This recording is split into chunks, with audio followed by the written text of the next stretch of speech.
देखते हैं यहाँ पे क्वेश्चन नंबर 57।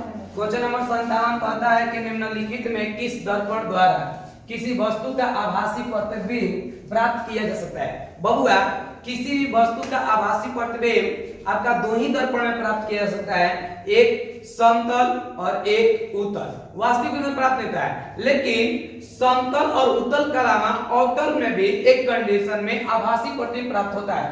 यहाँ कहता है केवल समतल, केवल अवतल, केवल उत्तल, तीनों प्रकार के दर्पणों में, तो this is a right answer, तीनों प्रकार के दर्पणों में आपका आभासी प्रतिबिंब पाया जा सकता है। लेकिन ये कह देता कि आभासी न कह के यहाँ कह देता है कि किस दर्पण में केवल समतल दर्पण पे, यानी किस दर्पण में केवल वास्तविक प्रतिबिंब प्राप्त किया जाता है। तो वास्तविक प्रतिबिंब जब कहता है तो केवल हम लोग मानते अवतल दर्पण, केवल अवतल दर्पण है जी, अवतल दर्पण हाँ ई वाला मानते हैं।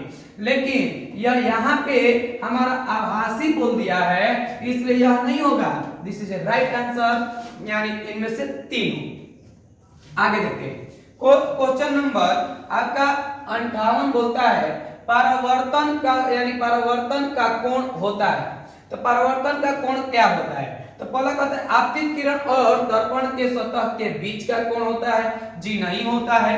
ई कह रहे देखिए परावर्तन कोण होता है, तो परावर्तन कोण क्या होता है? तो पहला नंबर तो यह आपका यानी आपतित किरण कहते हैं। इसे चिकनी सतह पर जो किरणें टकराती है उसे हम आपतित किरण कहते हैं। आपतित किरण जो टकरा कर लौट जाए उसको हम बोलते हैं यानी परावर्तित किरण।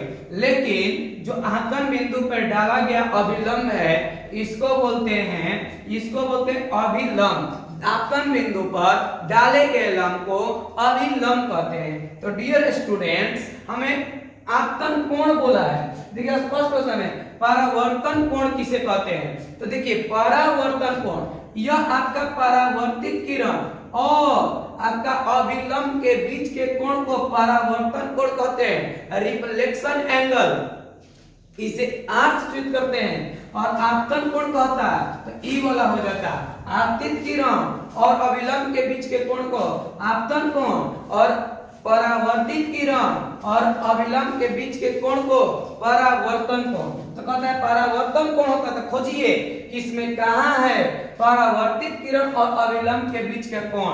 तो देखिए परावर्तित किरण और दर्पण के सतह के बीच खींचे गए अभिलंब के बीच का कोण, अभिलंब के बीच के कोण कह रहा है, इसलिए यह this is a right answer, D number होगा। यहाँ पे डी नंबर यह राइट आंसर हो गया, क्योंकि यहाँ पे मैंने आपको बताया कि यह आपका चिकनी सतह है, मान लिया जाए चिकनी सतह पर जो किरणें आती है आपतित किरण, जो जाती है परावर्तित किरण, और आपतन बिंदु पर डाला गया अभिलंब जो होता है वह आपका आपतन बिंदु डाले गए लंब को अभिलंब कहते हैं। और इनके जो बीच का कोण है इसी को तो आर बोलते हैं, यानी परावर्तन कोण बोलते हैं। आगे की ओर देखेंगे हम लोग। आगे बोलता है 59 नंबर क्वेश्चन, अभिसार यानी आभासी प्रतिबिंब यानी दर्पण का कहां बनता है। कह रहा है आभासी प्रतिबिंब दर्पण पर कहां बनता है। आभासी प्रतिबिंब जब कह दिया और दर्पण पर कहां बनता है ये बात कह दिया, तो दर्पण में जब भी आभासी प्रतिबिंब बनेगा तो आपके दर्पण के पीछे बनता है। कहां बनता है? दर्पण के पीछे बनता है। दर्पण के पीछे ही आभासी प्रतिबिंब बनता है, आपके आगे वास्तविक प्रतिबिंब बनता है। तो यहाँ पे आगे बोला है, सामने बोला है, यानी नहीं बनता है, तो यहाँ पे होगा दिस इज राइट आंसर, दर्पण के पीछे बनता है।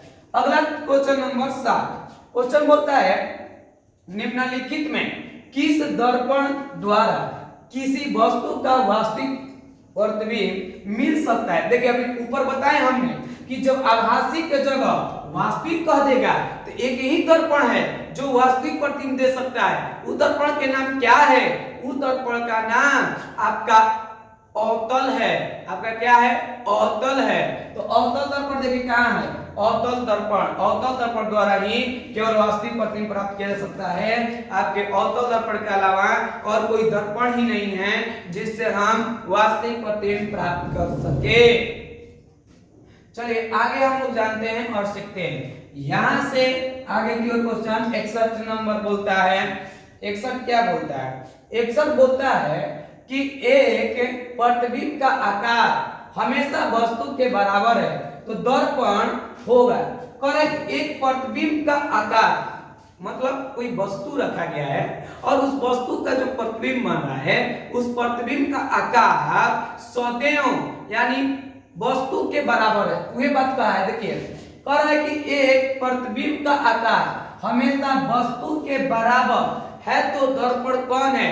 तो एक ऐसा दर्पण आपके समतल दर्पण होता है। जो समतल दर्पण होता है, समतल दर्पण में हमेशा, अगर हमेशा नहीं कहता तो तीनों दर्पण में बराबर हो जाता, लेकिन कह दिया है हमेशा, तो हमेशा जब कह दिया तो समतल दर्पण, समतल दर्पण का है कि बराबर तो आपके वक्रता केंद्र पर रखने पर अवतल भी देता है लेकिन हमेशा नहीं देता और उत्तल छोटा देता है, लेकिन समतल दर्पण जो है ये हमेशा बराबर देता है। कैसे देता है? बराबर देता है। This is a right answer. आपका सी होगा समतल दर्पण। क्वेश्चन नंबर 62 बोलता है यहाँ पे उत्तल दर्पण द्वारा बना प्रतिबिंब होता है। उत्तल दर्पण द्वारा कैसा प्रतिबिंब होता है? तो उत्तल दर्पण द्वारा काल्पनिक प्रतिबिंब बनता है। कैसा प्रतिबिंब बनता है? काल्पनिक। आपका अवतल दर्पण कहता तो उसमें काल्पनिक और वास्तविक दोनों प्रकार के बनता है, लेकिन उत्तल दर्पण में सिर्फ काल्पनिक प्रतिबिंब बनता है। और जो काल्पनिक प्रतिबिंब में होते हैं वो सदैव सीधा होते हैं। क्या होते हैं? सदैव सीधा होते हैं। तो कह रहा है कि यानी उत्तल दर्पण द्वारा बना प्रतिबिंब क्या होता है? तो हमेशा सीधा होता है। क्या होगा? हमेशा सीधा होगा। आगे देखते हैं। कह रहे हैं वक्रता तिरछा 1 मीटर के अवतल दर्पण की तो उसकी फोकस दूरी क्या होगी? देखिए मीटर में यहाँ बोला है और यहाँ दिया है mm में, मीटर में और सेंटीमीटर में। तो देखिए आपका जब मीटर में दिया है 1 मीटर तो 50 मीटर तो हो नहीं सकता कभी भी, क्योंकि वक्रता तिरछा जब 1 मीटर है तो फोकस दूरी उसकी आधी होती है। तो देखिए 1 मीटर के बराबर होता है 100 सेंटीमीटर। क्या होता है? 100 सेंटीमीटर। तो 100 सेंटीमीटर होता है तो यह किस चीज का मान हो गया? r का मान हो गया। क्या का मान हो गया? r का मान। तो यह r का मान है, लेकिन 1 बराबर होता है r/2। तो 1 का मान कितना है? तो 1 का मान 100 बटा में 2 हो जाएगा, यानी 50 सेंटीमीटर। क्या आंसर होगा? 50 सेंटीमीटर। कहां है 50 सेंटीमीटर? कहेगा सर जी हम यही है 50 सेंटीमीटर। तो यहां से आप देख सकते हैं पूरे वीडियो को। यह पार्ट 2 था, यानी दूसरा नंबर वीडियो था। इसके आगे हम लोग एक पार्ट कंप्लीट कर लिए। अब दूसरा नंबर वीडियो में यानी तीसरा वीडियो में 2 पार्ट का सवाल आएगा। 2 पार्ट का ऑब्जेक्टिव देखते हैं और आप इसी तरह से पूरा हम आपको चैप्टर पढ़ाएंगे, पूरे चैप्टर पढ़ाएंगे।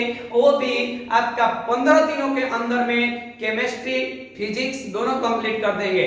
1 महीना में पूरा 10वां क्लास का ऑब्जेक्टिव कंप्लीट कर देंगे। तो आज के लिए इतना ही। हम फिर मिलते हैं अगले एपिसोड में।